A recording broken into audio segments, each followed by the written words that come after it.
Sesaat lagi Anda akan menyaksikan Kabar Petang dipersembahkan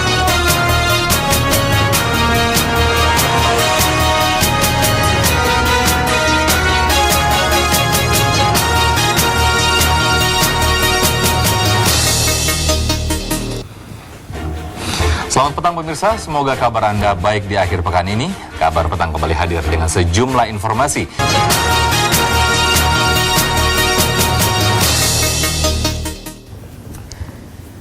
Penahanan Budi Mulya dalam kasus skandal Bank Senturi bisa menjadi pintu masuk untuk memeriksa pejabat lain. Anggota Dewan Gubernur yang lain harus ikut dimintai pertanggungjawaban.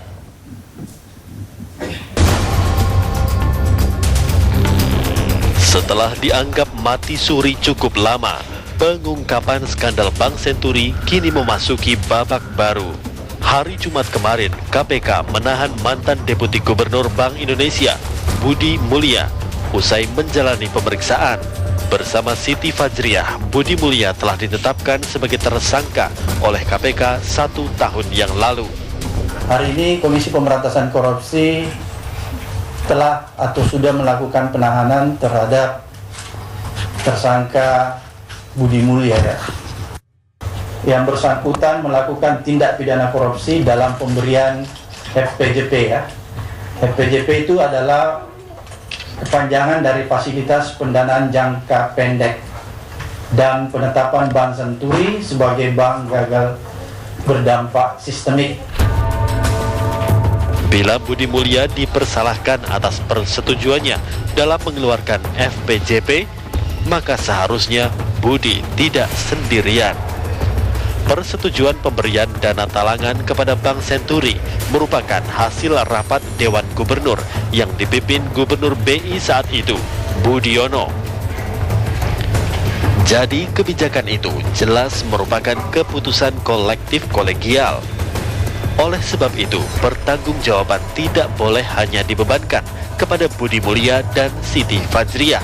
Anggota Dewan Gubernur yang lain, termasuk Budiono, harus ikut bertanggung jawab.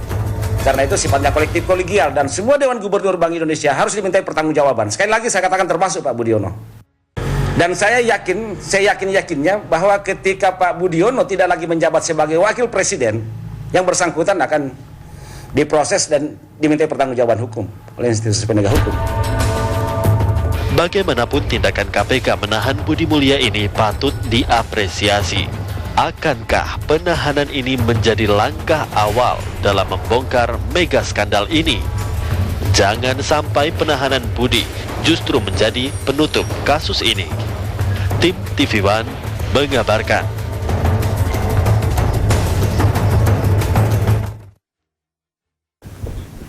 Tim auditor Bank Panin menemukan adanya kejahatan perbankan kredit bermasalah senilai 30 miliar rupiah di kantor Bank Panin cabang utama Banjarmasin, Kalimantan Selatan.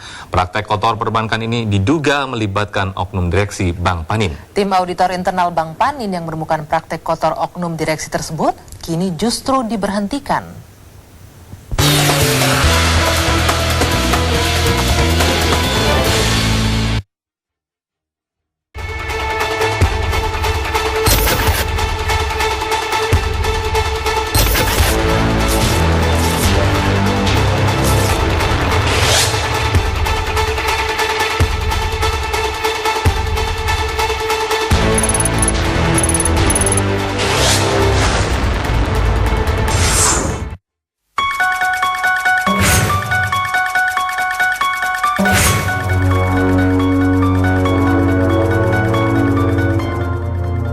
Nakal terendus dari gudang penyimpanan uang.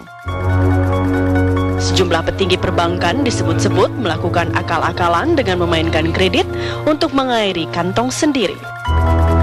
Ada agunan kredit milik nasabah yang dijual tanpa prosedur. Aset yang dilego ini rupanya dibagi-bagi ke petinggi bank setelah si debitur atau penerima kredit diklaim gagal bayar. Tapi nilai jual aset itu ternyata tak sesuai harga pasar. Penjualannya pun berlangsung di bawah tangan alias tanpa melakukan proses lelang. Risalah Rapat Bank Indonesia periode Agustus 2010. Dalam notulen rahasia ini terungkap pembahasan alot tentang indikasi kejahatan perbankan yang ada di Bank Panin. Pertemuan berlangsung maraton selama hampir 1 bulan penuh di Menara Radius Prawiro, lantai 16 Bank Indonesia. Pesertanya dari Direktorat Pengawasan Bank dan Direktorat Investigasi Bank Sentral. Topik yang dibahas terbilang panas. Temuan tipu-tipu kredit yang dilakukan Bank Panin, kantor cabang utama Banjarmasin, Kalimantan Selatan. Temuan ini berdasarkan auditor internal Bank Panin yang beranggotakan 4 orang, diantaranya Minto Agung Nugroho dan Yusrusyana selaku ketua tim audit. Hasil audit Yus, Minto dan kawan-kawan menemukan berbagai praktik kotor yang ada di Bank Panin cabang Banjarmasin.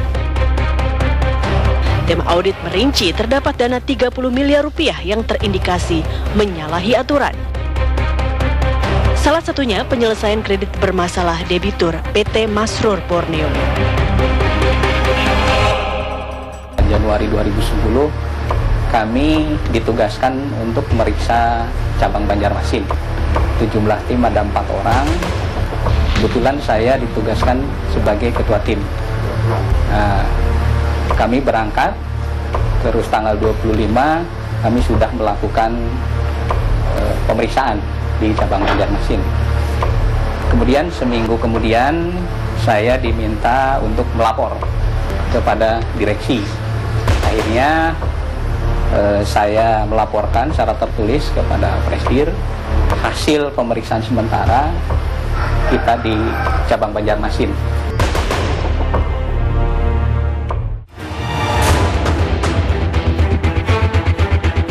Atas temuan penyimpangan ini, Direksi Bank Panin kemudian menunjuk Lilik Martono sebagai penerima kuasa. Lilik lantas melaporkan Kepala Cabang Bank Panin Banjarmasin ke Polda Kalimantan Selatan. Namun, usai laporan Lilik ini, masalah muncul. Ada intimidasi, SMS gelap dan teror memenuhi kotak pesan telepon seluler milik tim audit. Puncaknya, Bank Panin merumahkan 3 auditor internalnya. Lilik pun secara mendadak dipensiunkan dari staf direksi. Muncul dugaan ada oknum direksi Bank Panin yang tak ingin kasus ini berlanjut. PT Masrur Borneo itu memang kredit bermasalah dan macet, tapi dalam kredit macet itu ada prosedurnya, ada SEBI-nya, ada tahap-tahapannya kalau kita mau menyita atau melelang satu agunan. Di sini terjadilah pengambil alih agunan dan penjualan agunan oleh bank yang tidak sesuai dengan prosedur.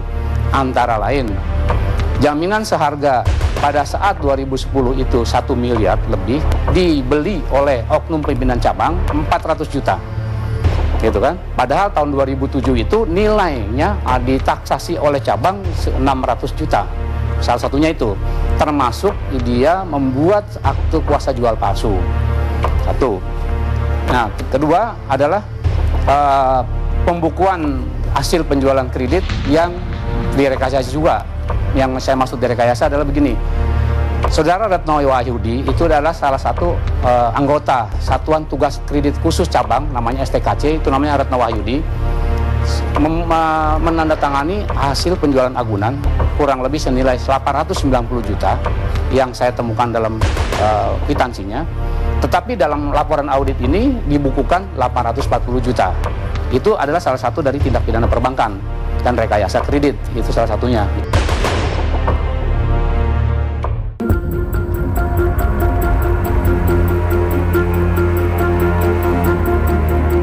Dari penuturan Lilik, setidaknya Bank Indonesia sampai 2 kali memanggilnya untuk menjelaskan hasil temuan audit Bank Panin.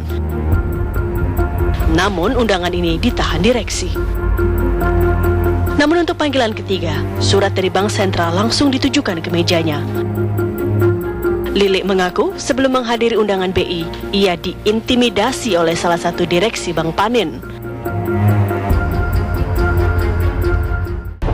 Alasannya begini, saya diintimidasi langsung oleh Wakil Presiden Direktur Bidang Internasional, Ibu Rosniati Salihin. Saya diundang ke Bank Indonesia pada bulan Agustus.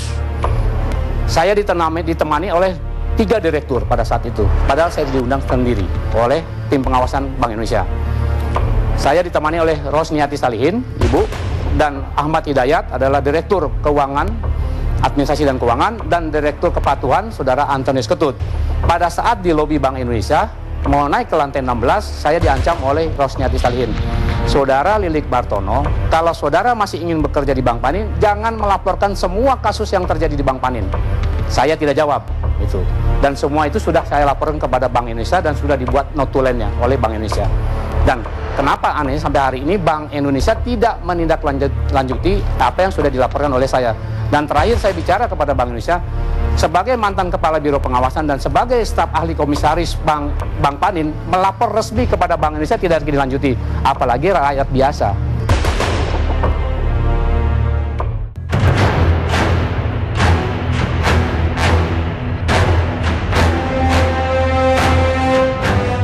Usai bertemu pejabat BI, sulap laporan terjadi. Hasil audit yang dilakukan secara acak Bank Indonesia telah menemukan penyimpangan serius di Bank Panin cabang Banjarmasin. Namun ada tangan-tangan oknum Bank Indonesia yang kemudian disebut-sebut ikut bermain.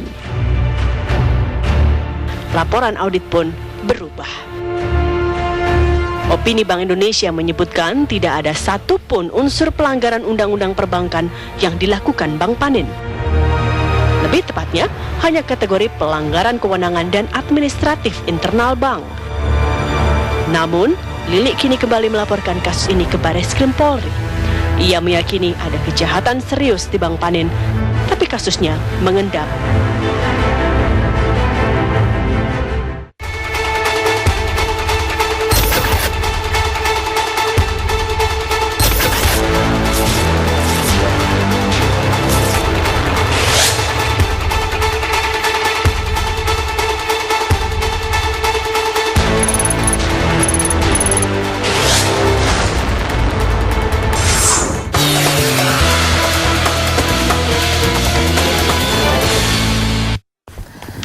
Pemirsa, cover story terkait dugaan praktik kotor perbankan ini akan kami lanjutkan usai jeda saat lagi di Kabar Petang.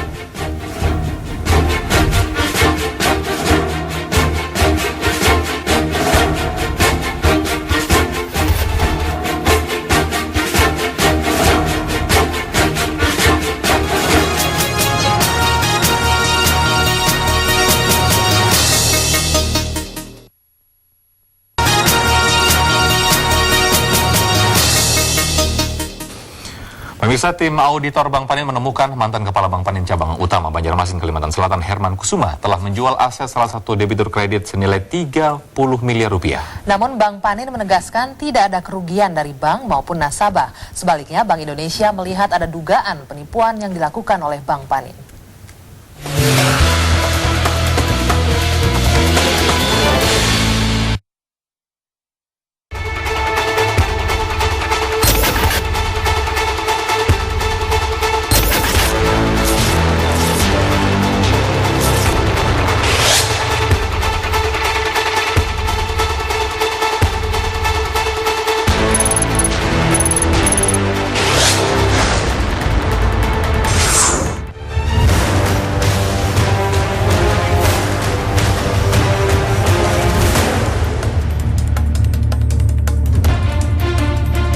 PT Masrur Borneo mengagunkan 4 asetnya saat mengajukan fasilitas kredit ke kantor cabang utama Bank Panin Banjarmasin Desember 7 tahun silam. Agunan ini berupa tanah dan bangunan yang berlokasi di 2 tempat di Banjarmasin dengan total luas tanah 410 meter persegi dan bangunan 330 meter persegi. Selain itu ada 2 lokasi strategis lainnya di ibu kota Jakarta. Total nilai agunan ini ditaksir bank mencapai hingga 2 miliar rupiah. Karena adanya kendala usaha, si pemilik Masrur Borneo, Haji Amanila, lalu ingin menebus semua asetnya yang diagunkan ke Bank Panin. Namun, masalah muncul. Almarhum Kepala Bank Panin Cabang Utama Banjarmasin saat itu, Herman Kusuma, ternyata menjual aset milik Masrur Borneo tanpa diketahui sepemilik, Haji Aminillah. Nilai jualnya pun tidak terbuka. Harga aset milik Amanillah dijual murah. Bukannya lunas, usai menjual aset yang diagunkan, Amanillah masih saja terbelit utang di Bank Panin. Berkali-kali Amanila mengirim surat ke Bank Panin untuk mengetahui posisi utangnya, tapi surat itu tidak ditanggapi.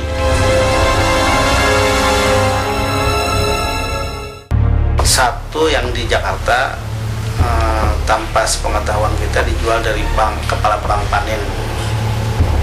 Siapa Pak? Pak Herman Kasuma. Nah, terus yang kedua, tanah yang di Lingkar Selatan pun itu belum ada pengadaan lelang, tahu-tahunya dijual dengan nilai waktu itu dijual mereka ada berapa? 1 M ya. Tapi yang dimasukkan 840. Nah, dijual mereka 1 M, yang di store ke rekening kita 840. Nah, setelah itu kita surati beberapa kali surat, tidak pernah dibalas. Surat kita berapa sih lagi yang kekurangan kita, gitu kan? Kemudian yang tanah di situ akta kuasanya. Nah, akta kuasa jualnya itu adalah fiktif.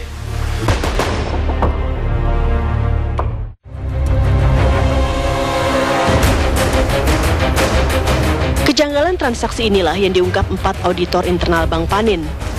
Ketua Audit Yus Rusyana menemukan adanya rekayasa dalam penjualan aset milik Masrur Borneo. Rekayasa tersebut berupa akta jual beli palsu, tidak melalui lelang, dan nilai jualnya yang rendah. Hasil penelusuran Yus menemukan pembeli aset tanah dan bangunan milik Masrur Borneo adalah adik kepala cabang dan ada kerabat mantan petinggi Bank Indonesia. Maksud hati Yus, laporannya itu bisa dibenahi, tapi justru pemecatan yang diterima.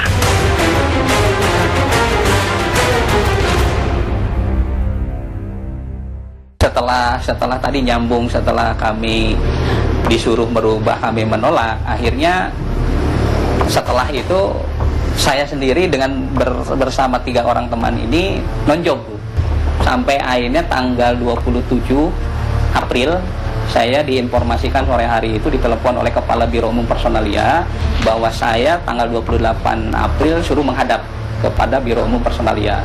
Akhirnya saya ditemani oleh Saudara Minto dan Saudara Gemos menghadap kepada Kepala Biro Umum Personalia atau pusat. Gitu.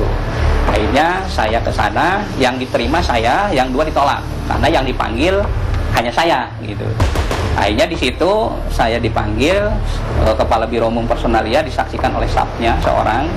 Nah, saya ditanya dan saya disuruh mengundurkan diri.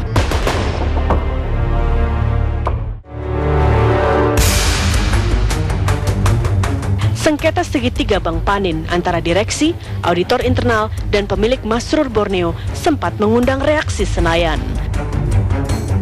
Komisi Perbankan DPR pernah berencana membuat panitia kerja kejahatan perbankan, namun keinginan itu kandas. Masalah Bank Panin dinilai hanya persoalan internal dan jauh dari tindak pidana perbankan. Jadi ini adalah policy dari para manajemen Bank Panin untuk menindaklanjuti permasalahan internal terkait dengan karyawannya. Karena ada ketidakpuasan dari sejumlah karyawan, melaporlah ke Bank Indonesia. Bank Indonesia pun menyikapi sampai hari ini karena hukum kalau tidak salah. Ini sebenarnya tidak bagus. Jadi menurut saya Bank Panin segera menyelesaikan masalah internalnya dan juga Bank Indonesia harus juga mengawasi apa yang terjadi sebenarnya. Karena isu ini akan terus berkembang dan akan merugikan industri perbankan, termasuk bank itu sendiri.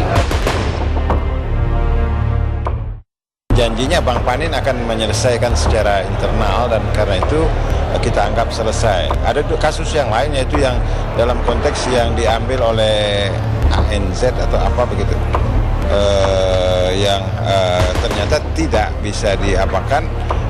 Dan lalu Bank Indonesia meminta supaya itu diinvestasikan dan saya kira kita mendukung itu. Saya tidak setuju bahwa yang namanya PHK auditor itu harus diselesaikan internal.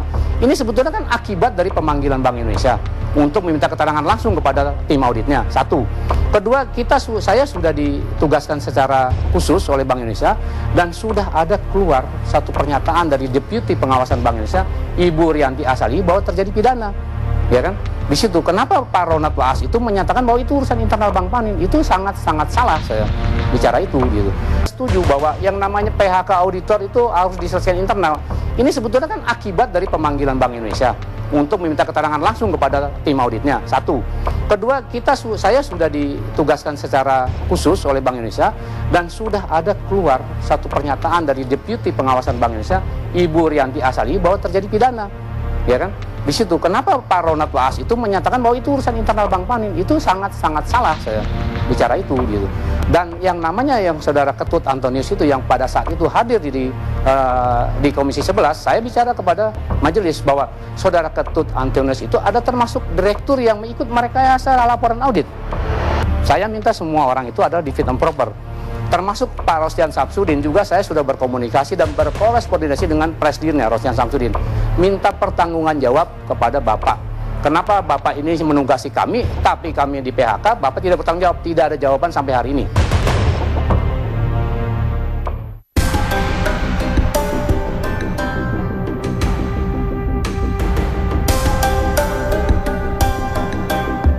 Direksi Bank Panin pun tak mau menanggapi kasus ini. Hanya melalui surat resminya, Bank Panin menegaskan tidak ada kerugian dari bank dan nasabah. Pemecatan terhadap auditor internal merupakan tindakan disiplin yang diterapkan perusahaan. Bank Indonesia melihat ada dua kasus yang tengah melilit Bank Panin. Pertama, soal dugaan penipuan. Kedua, sengketa internal penerima kerja dan pemberi kerja. Kasus ini pun diminta diselesaikan di internal Bank Panin.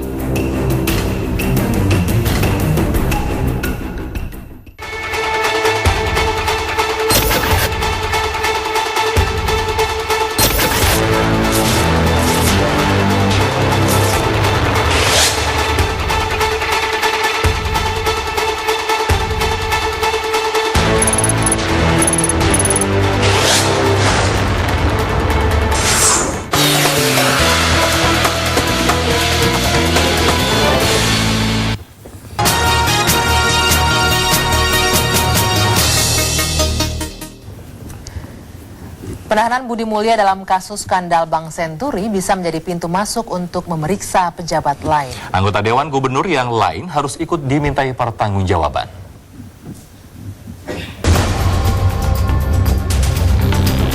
Setelah dianggap mati suri cukup lama, pengungkapan skandal Bank Senturi kini memasuki babak baru. Hari Jumat kemarin, KPK menahan mantan Deputi Gubernur Bank Indonesia, Budi Mulya. Usai menjalani pemeriksaan, bersama Siti Fajriah, Budi Mulya telah ditetapkan sebagai tersangka oleh KPK 1 tahun yang lalu. Hari ini Komisi Pemberantasan Korupsi telah atau sudah melakukan penahanan terhadap tersangka Budi Mulya, ya, yang bersangkutan melakukan tindak pidana korupsi dalam pemberian FPJP, ya. FPJP itu adalah kepanjangan dari fasilitas pendanaan jangka pendek dan penetapan Bank Senturi sebagai bank gagal berdampak sistemik. Bila Budi Mulya dipersalahkan atas persetujuannya dalam mengeluarkan FPJP, maka seharusnya Budi tidak sendirian. Persetujuan pemberian dana talangan kepada Bank Senturi merupakan hasil rapat Dewan Gubernur yang dipimpin Gubernur BI saat itu, Budiono. Jadi kebijakan itu jelas merupakan keputusan kolektif kolegial. Oleh sebab itu, pertanggungjawaban tidak boleh hanya dibebankan kepada Budi Mulya dan Siti Fajriah. Anggota Dewan Gubernur yang lain, termasuk Budiono, harus ikut bertanggung jawab. Karena itu sifatnya kolektif kolegial dan semua Dewan Gubernur Bank Indonesia harus dimintai pertanggungjawaban. Sekali lagi saya katakan termasuk Pak Budiono.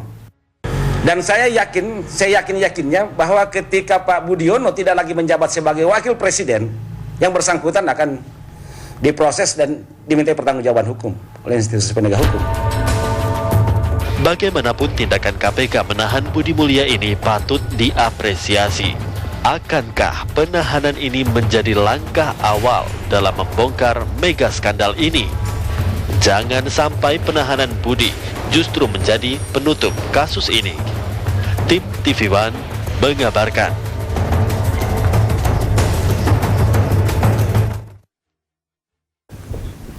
Tim auditor Bank Panin menemukan adanya kejahatan perbankan kredit bermasalah senilai 30 miliar rupiah di kantor Bank Panin cabang utama Banjarmasin, Kalimantan Selatan. Praktek kotor perbankan ini diduga melibatkan oknum direksi Bank Panin. Tim auditor internal Bank Panin yang menemukan praktek kotor oknum direksi tersebut kini justru diberhentikan.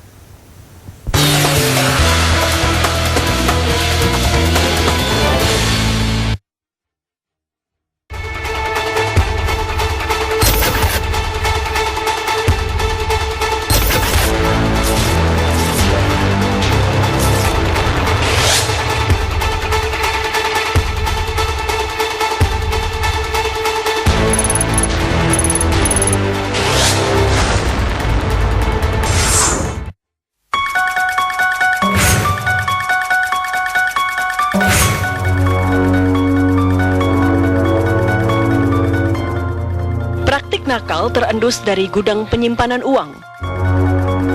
Sejumlah petinggi perbankan disebut-sebut melakukan akal-akalan dengan memainkan kredit untuk mengairi kantong sendiri. Ada agunan kredit milik nasabah yang dijual tanpa prosedur. Aset yang dilego ini rupanya dibagi-bagi ke petinggi bank setelah si debitur atau penerima kredit diklaim gagal bayar. Tapi nilai jual aset itu ternyata tak sesuai harga pasar. Penjualannya pun berlangsung di bawah tangan alias tanpa melakukan proses lelang. Risalah Rapat Bank Indonesia periode Agustus 2010. Dalam notulen rahasia ini terungkap pembahasan alot tentang indikasi kejahatan perbankan yang ada di Bank Panin. Pertemuan berlangsung maraton selama hampir 1 bulan penuh di Menara Radius Prawiro, lantai 16 Bank Indonesia. Pesertanya dari Direktorat Pengawasan Bank dan Direktorat Investigasi Bank Sentral. Topik yang dibahas terbilang panas. Temuan tipu-tipu kredit yang dilakukan Bank Panin, kantor cabang utama Banjarmasin, Kalimantan Selatan. Temuan ini berdasarkan auditor internal Bank Panin yang beranggotakan 4 orang, diantaranya Minto Agung Nugroho dan Yusrusyana selaku ketua tim audit. Hasil audit Yus, Minto dan kawan-kawan menemukan berbagai praktik kotor yang ada di Bank Panin cabang Banjarmasin. Tim audit merinci terdapat dana 30 miliar rupiah yang terindikasi menyalahi aturan. Salah satunya penyelesaian kredit bermasalah debitur PT Masrur Borneo. Januari 2010 kami ditugaskan untuk memeriksa cabang Banjarmasin. Itu jumlah tim ada 4 orang. Kebetulan saya ditugaskan sebagai ketua tim. Kami berangkat, terus tanggal 25 kami sudah melakukan pemeriksaan di cabang Banjarmasin. Kemudian seminggu kemudian saya diminta untuk melapor kepada direksi. Akhirnya saya melaporkan secara tertulis kepada Presdir hasil pemeriksaan sementara kita di cabang Banjarmasin.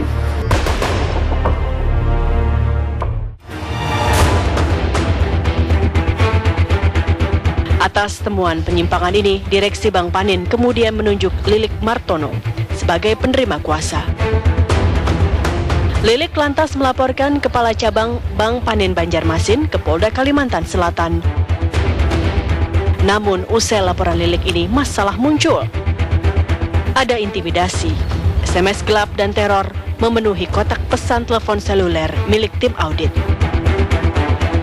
Puncaknya, Bank Panin merumahkan 3 auditor internalnya. Lilik pun secara mendadak dipensiunkan dari staf direksi. Muncul dugaan ada oknum direksi Bank Panin yang tak ingin kasus ini berlanjut. PT Masrur Borneo itu memang kredit bermasalah dan macet, tapi dalam kredit macet itu ada prosedurnya, ada SEBI-nya, ada tahap-tahapannya kalau kita mau menyita atau melelang satu agunan. Di sini terjadilah pengambil alih agunan dan penjualan agunan oleh bank yang tidak sesuai dengan prosedur. Antara lain, jaminan seharga pada saat 2010 itu 1 miliar lebih dibeli oleh oknum pimpinan cabang 400 juta. Gitu kan? Padahal tahun 2007 itu nilainya ditaksasi oleh cabang 600 juta. Salah satunya itu, termasuk dia membuat akte kuasa jual palsu. Satu. Nah, kedua adalah pembukuan hasil penjualan kredit yang direkayasa juga. Yang saya maksud direkayasa adalah begini. Saudara Retno Wahyudi itu adalah salah satu anggota Satuan Tugas Kredit Khusus Cabang, namanya STKC, itu namanya Retno Wahyudi, menandatangani hasil penjualan agunan kurang lebih senilai 890 juta yang saya temukan dalam kwitansinya. Tetapi dalam laporan audit ini dibukukan 840 juta. Itu adalah salah satu dari tindak pidana perbankan dan rekayasa kredit, itu salah satunya.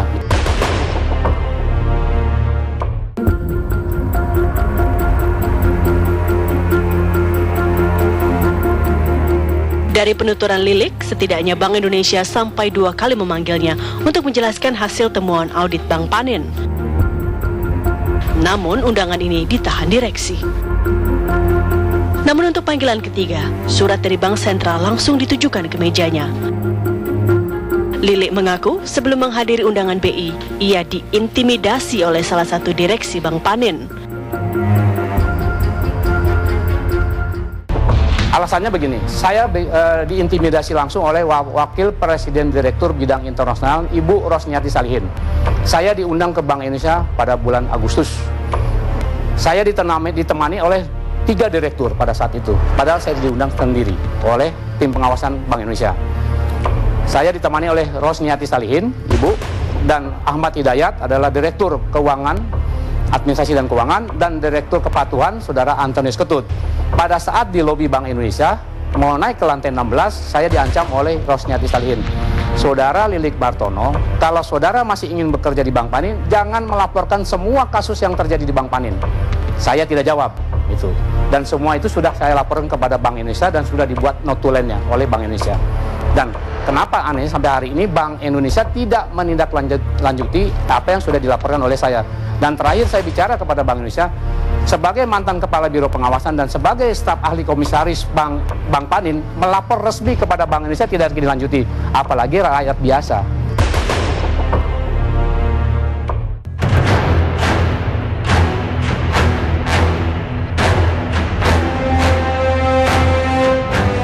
Usai bertemu pejabat BI, sulap laporan terjadi. Hasil audit yang dilakukan secara acak Bank Indonesia telah menemukan penyimpangan serius di Bank Panin cabang Banjarmasin. Namun ada tangan-tangan oknum Bank Indonesia yang kemudian disebut-sebut ikut bermain. Laporan audit pun berubah. Opini Bank Indonesia menyebutkan tidak ada satupun unsur pelanggaran undang-undang perbankan yang dilakukan Bank Panin. Lebih tepatnya, hanya kategori pelanggaran kewenangan dan administratif internal bank. Namun, Lilik kini kembali melaporkan kasus ini ke Barreskrim Polri. Ia meyakini ada kejahatan serius di Bank Panin, tapi kasusnya mengendap.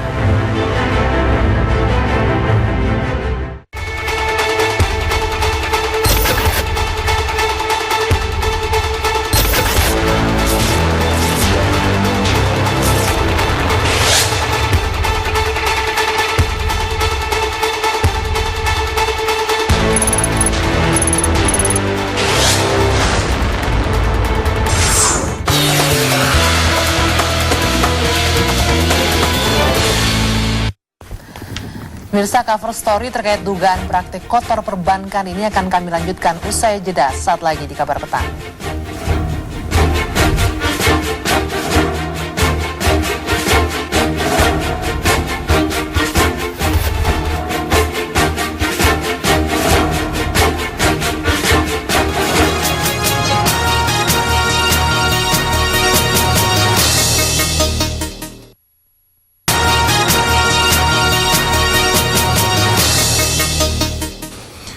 Pemirsa, tim auditor Bank Panin menemukan mantan Kepala Bank Panin Cabang Utama Banjarmasin, Kalimantan Selatan, Herman Kusuma, telah menjual aset salah satu debitur kredit senilai 30 miliar rupiah. Namun Bank Panin menegaskan tidak ada kerugian dari bank maupun nasabah. Sebaliknya, Bank Indonesia melihat ada dugaan penipuan yang dilakukan oleh Bank Panin.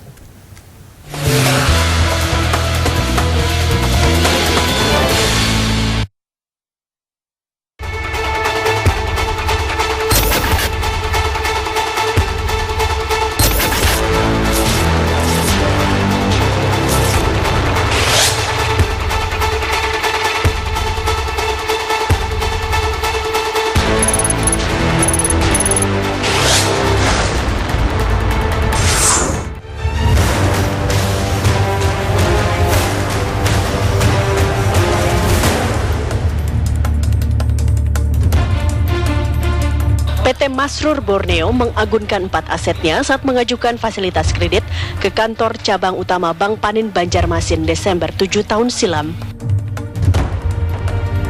Agunan ini berupa tanah dan bangunan yang berlokasi di 2 tempat di Banjarmasin dengan total luas tanah 410 meter persegi dan bangunan 330 meter persegi. Selain itu ada 2 lokasi strategis lainnya di ibu kota Jakarta. Total nilai agunan ini ditaksir bank mencapai hingga 2 miliar rupiah. Karena adanya kendala usaha, si pemilik Masrur Borneo, Haji Amanila, lalu ingin menebus semua asetnya yang diagunkan ke Bank Panin. Namun, masalah muncul. Almarhum Kepala Bank Panin Cabang Utama Banjarmasin saat itu, Herman Kusuma, ternyata menjual aset milik Masrur Borneo tanpa diketahui sepemilik, Haji Aminillah. Nilai jualnya pun tidak terbuka. Harga aset milik Aminillah dijual murah. Bukannya lunas, usai menjual aset yang diagunkan, Aminillah masih saja terbelit utang di Bank Panin. Berkali-kali, Aminillah mengirim surat ke Bank Panin untuk mengetahui posisi utangnya, tapi surat itu tidak ditanggapi.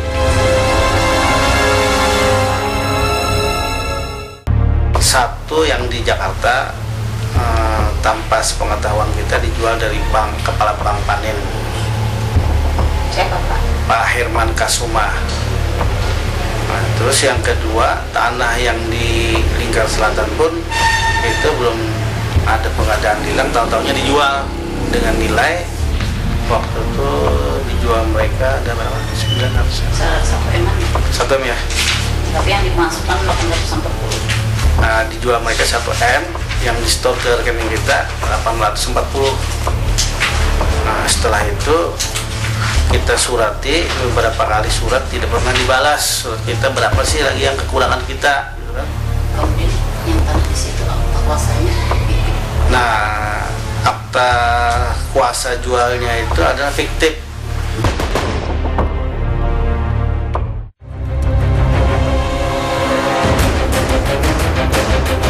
Kejanggalan transaksi inilah yang diungkap 4 auditor internal Bank Panin. Ketua Audit Yusrusyana menemukan adanya rekayasa dalam penjualan aset milik Masrur Borneo. Rekayasa tersebut berupa akta jual beli palsu, tidak melalui lelang, dan nilai jualnya yang rendah. Hasil penelusuran Yus menemukan pembeli aset tanah dan bangunan milik Masrur Borneo adalah adik kepala cabang dan ada kerabat mantan petinggi Bank Indonesia. Maksud hati Yus, laporannya itu bisa dibenahi, tapi justru pemecatan yang diterima.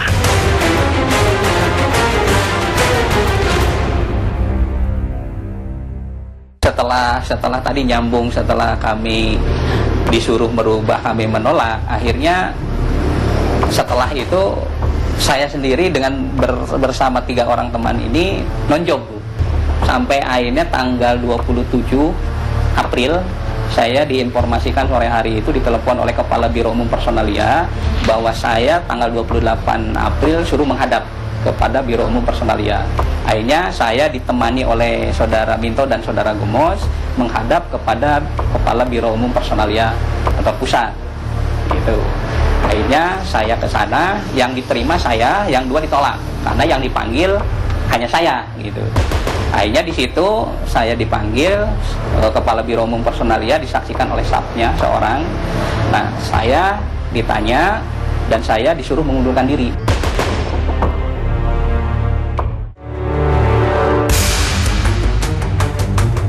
Sengketa segitiga Bank Panin antara direksi, auditor internal, dan pemilik Masrur Borneo sempat mengundang reaksi Senayan. Komisi Perbankan DPR pernah berencana membuat panitia kerja kejahatan perbankan, namun keinginan itu kandas. Masalah Bank Panin dinilai hanya persoalan internal dan jauh dari tindak pidana perbankan.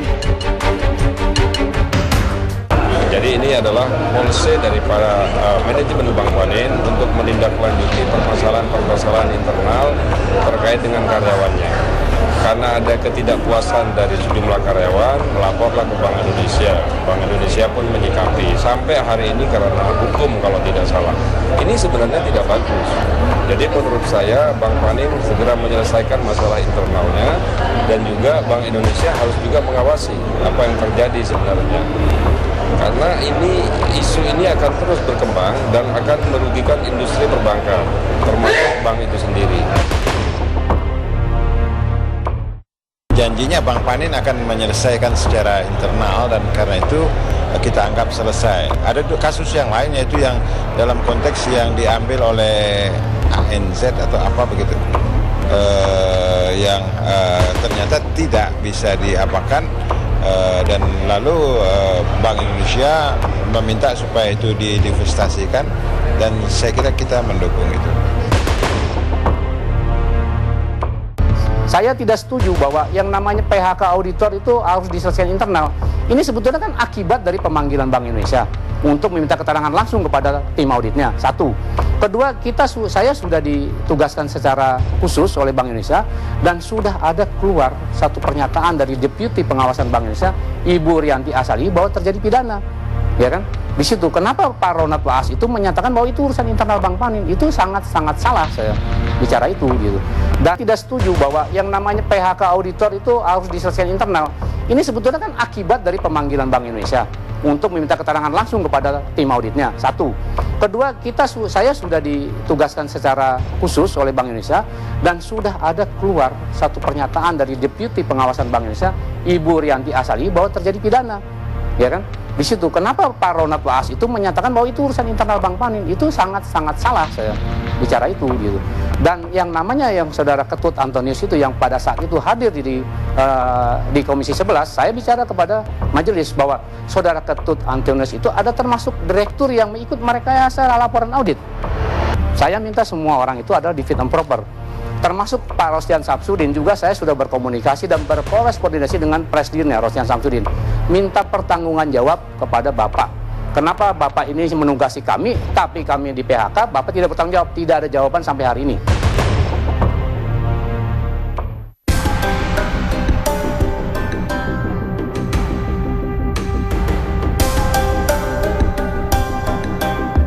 Direksi Bank Panin pun tak mau menanggapi kasus ini.